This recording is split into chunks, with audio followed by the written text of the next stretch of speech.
ವಿಜಯಪುರದಲ್ಲಿ ಕೋಟಿ ಕೋಟಿ ಹಣ ಸೀಸ್ ಮಾಡಲಾಗಿದೆ. ನಂದಿ ಸಕ್ಕರೆ ಕಾರ್ಖಾನೆಯಲ್ಲಿ ನಡೆದಿತ್ತು ಭಾರಿ ಅಕ್ರಮ ಹಣ ದುರುಪಯೋಗ ಪ್ರಕರಣದಲ್ಲಿ ಈಗ ಹಣ ವಶಕ್ಕೆ ಪಡೆಯಲಾಗಿದೆ.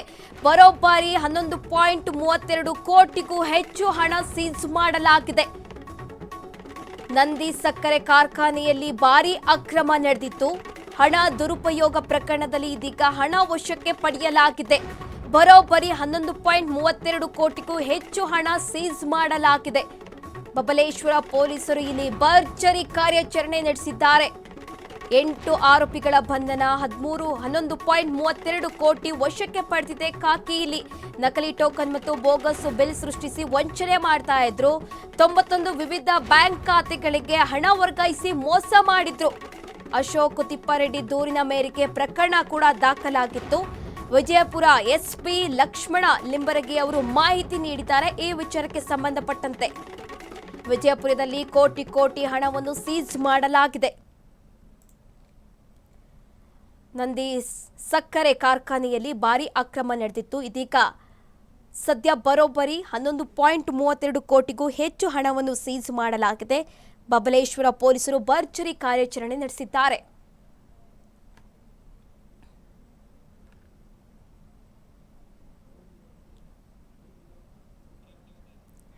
ವಿಜಯಪುರದಲ್ಲಿ ಕೋಟಿ ಕೋಟಿ ಹಣ ಸೀಸ್ ಮಾಡಲಾಗಿದೆ. ನಂದಿ ಸಕ್ಕರೆ ಕಾರ್ಖಾನೆಯಲ್ಲಿ ಭಾರಿ ಅಕ್ರಮ ನಡೆದಿತ್ತು ಅಂತ ತಿಳಿದು ಬಂದಿತ್ತು. ಹಣ ದುರುಪಯೋಗ ಪ್ರಕರಣದಲ್ಲಿ ಇದೀಗ ಕೋಟಿ ಕೋಟಿ ಹಣವನ್ನು ಸೀಸ್ ಮಾಡಲಾಗಿದೆ. ಬರೋಬ್ಬರಿ 11.32 ಕೋಟಿಗೂ ಹೆಚ್ಚು ಹಣ ಸೀಸ್ ಮಾಡಲಾಗಿದೆ. ಬಬಲೇಶ್ವರ ಪೊಲೀಸರು ಇಲ್ಲಿ ಭರ್ಜರಿ ಕಾರ್ಯಾಚರಣೆ ನಡೆಸುವ ಮೂಲಕ ಕೋಟಿ ಕೋಟಿ ಹಣವನ್ನು ವಶಕ್ಕೆ ಪಡೆದುಕೊಂಡಿರುವಂತದ್ದು. ಒಟ್ಟು 8 ಆರೋಪಿಗಳ ಬಂಧನ ಆಗಿದೆ. ನಕಲಿ ಟೋಕನ್ ಮತ್ತು ಬೋಗಸ್ ಬಿಲ್ ಸೃಷ್ಟಿಸಿ ಇವರು ಹಣ ಪೀಕ್ತಾ ಇದ್ರು ಅಂತ ತಿಳಿದು ಬಂದಿದೆ. ಹಾಗೆ 91 ವಿವಿಧ ಬ್ಯಾಂಕ್ ಖಾತೆಗಳಿಗೆ ಹಣ ವರ್ಗಾಯಿಸಿ ಮೋಸ ಮಾಡ್ತಾ ಇದ್ರು ಈ ಖದೀಮರು ಅಂತ ಕೂಡ ತಿಳಿದು ಬಂದಿರಬಹುದು. ಸದ್ಯ ಅಶೋಕ ತಿಪ್ಪಾರೆಡ್ಡಿ ನೀಡಿದಂತಹ ದೂರಿನ ಮೇರೆಗೆ ಪ್ರಕರಣ ದಾಖಲಿಸಿಕೊಳ್ಳಲಾಗಿತ್ತು. ಇದೀಗ ಬಬಲೇಶ್ವರ ಪೊಲೀಸರು ಭರ್ಜರಿ ಕಾರ್ಯಾಚರಣೆ ನಡೆಸುವಂತ ಮೂಲಕ ವಿಜಯಪುರದಲ್ಲಿ ಕೋಟಿ ಕೋಟಿ ಹಣ ಸೀಸ್ ಮಾಡಿದ್ದಾರೆ. ನಂದಿ ಸಕ್ಕರೆ ಕಾರ್ಖಾನೆಯಲ್ಲಿ ಭಾರಿ ಅಕ್ರಮ ನಡೆದಿತ್ತು ಅಂತ ತಿಳಿದು ಬಂದಿತ್ತು. ಇದೀಗ ಈ ವಿಚಾರಕ್ಕೆ ಸಂಬಂಧಪಟ್ಟಂತೆ ಬಬಲೇಶ್ವರ ಪೊಲೀಸರು ಭರ್ಜರಿ ಕಾರ್ಯಾಚರಣೆ ನಡೆಸಿದ್ದಾರೆ. ಬರೋಬ್ಬರಿ 11.32 ಕೋಟಿಗೂ ಹೆಚ್ಚು ಹಣ ಸೀಸ್ ಮಾಡಿದ್ದಾರೆ. ಒಟ್ಟು 8 ಆರೋಪಿಗಳ ಬಂಧನವಾಗಿದೆ.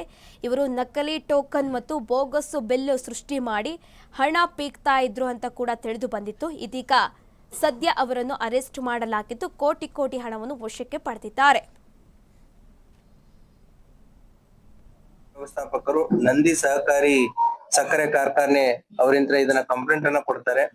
ಏನಂತಂದ್ರೆ ಈ ಸಕ್ಕರೆ ಕಾರ್ಖಾನೆಯಲ್ಲಿ ಕಾರ್ಖಾನೆಯ ಕಬ್ಬು ತೂಕ ವಿಭಾಗದಲ್ಲಿ ಕೆಲಸ ಮಾಡುವಂತಹ ವೇಬ್ರಿಡ್ಜ್ ಆಪರೇಟರ್ ಆದಂತಹ ದರಪ್ಪ ನಾವಿ ಮತ್ತು ಇನ್ನಿತರರು ಸೇರಿಕೊಂಡು ನಂದಿ ಶುಗರ್ ಕಾರ್ಖಾನೆಯ 2025 ಮತ್ತೆ 26ನೇ ಹಂಗಾಮಿನಲ್ಲಿ ಕಬ್ಬು ನಿರ್ಸುವ ಹಂಗಾಮಿನಲ್ಲಿ ತಮಗೆ ಬೇಕಾದ ರೈತರ ಹೆಸರಿನಲ್ಲಿ ಸುಮಾರು 17,981 ಮೆಟ್ರಿಕ್ ಟನ್ ಕಬ್ಬನ್ನ ಮೋಸದಿಂದ ತೂಕ ಮಾಡಿ ಬೋಗಸ್ ಬಿಲ್ಲು ರಸೀದಿಗಳನ್ನ ಮಾಡಿ ಒಟ್ಟು 1,87,18,324 ರೂಪಾಯಿಗಳು ಬೇರೆ ಬೇರೆ ಬ್ಯಾಂಕ್ ಖಾತೆಗಳಿಗೆ ಟ್ರಾನ್ಸ್ಫರ್ ಮಾಡಿ ಫ್ಯಾಕ್ಟರಿಗೆ ನಷ್ಟ ಮಾಡಿರ್ತಾರೆ ಅಂತ ಹೇಳಿ ಕೇಸ್ ದಾಖಲಾಗಿರುತ್ತೆ.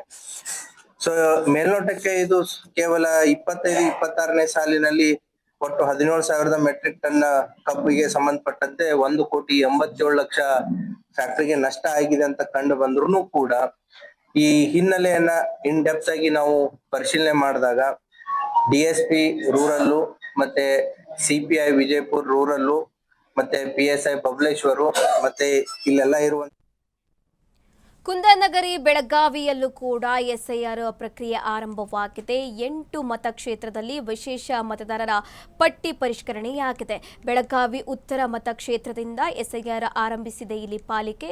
ಶಾಸಕ ಆಫೀಸ್ ಸೇಟ್ ಮನೆಗೆ ತೆರಳಿ ಫಾರ್ಮ್ ವಿತರಣೆ ಕೂಡ ಮಾಡಲಾಗಿದೆ. ಹಾಗೆ ಪಾಲಿಕೆ ಆಯುಕ್ತ ಕಾರ್ತಿಕ್ ಮತ್ತು BLOಗಳಿಂದ ಪ್ರಕ್ರಿಯೆ ಆರಂಭವಾಗಿರುವಂತದ್ದು. 18 ಮತಕ್ಷೇತ್ರದಲ್ಲಿ 4,525 BLOಗಳು ಇದೀಗ ಕಾರ್ಯನಿರ್ವಹಿಸ್ತಾ ಇದ್ದಾರೆ.